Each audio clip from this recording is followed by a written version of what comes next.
L'Assemblée générale 2018 de l'Union des villes et communes de Wallonie, le 18 mai dernier, fut très particulière puisque c'était la dernière de Louise-Marie Bataille, secrétaire générale, qui a donc décidé de prendre une retraite bien méritée. L'occasion était trop belle pour ne pas rendre hommage à cette grande dame en présence de toute l'équipe et d'une bonne centaine d'invités prestigieux. Dans le numéro de septembre du mouvement communal, consacré principalement à l'Assemblée générale, Louise-Marie Bataille est longuement interviewée.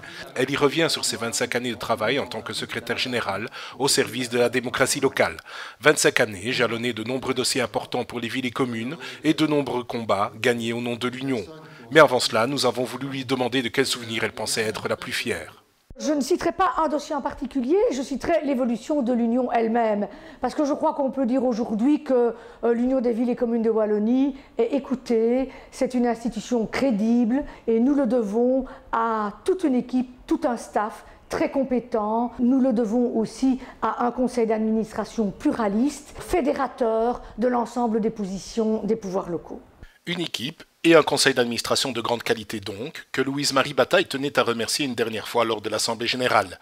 Une équipe qui se souviendra sans nul doute que c'est en 2003 que Louise-Marie Bataille accompagnera le déménagement de l'Union des villes et communes de Wallonie, de Bruxelles à Namur.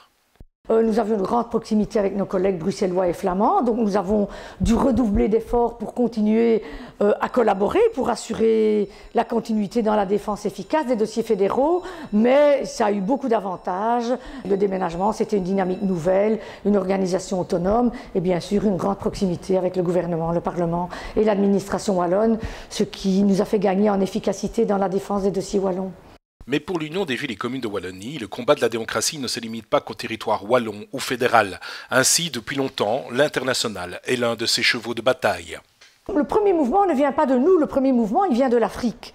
C'est qu'au début des années 2000, l'Afrique a découvert que la décentralisation pourrait être un puissant outil de développement.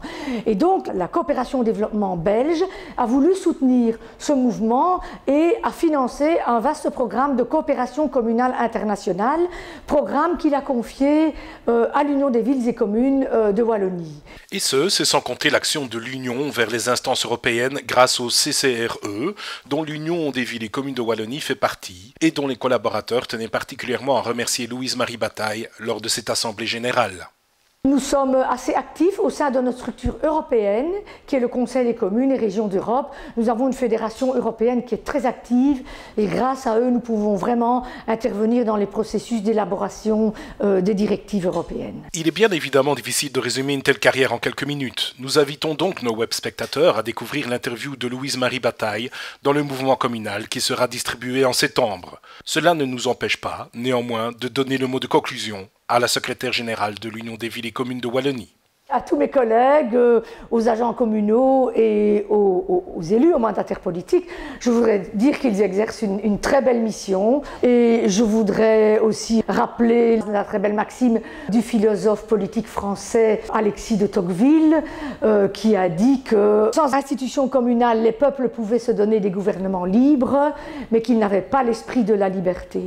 Et nous le constatons très bien aujourd'hui à travers les démocraties dans le monde, là où il n'y a pas de pouvoirs locaux autonomes et responsables, eh bien, il n'y a tout simplement pas de démocratie.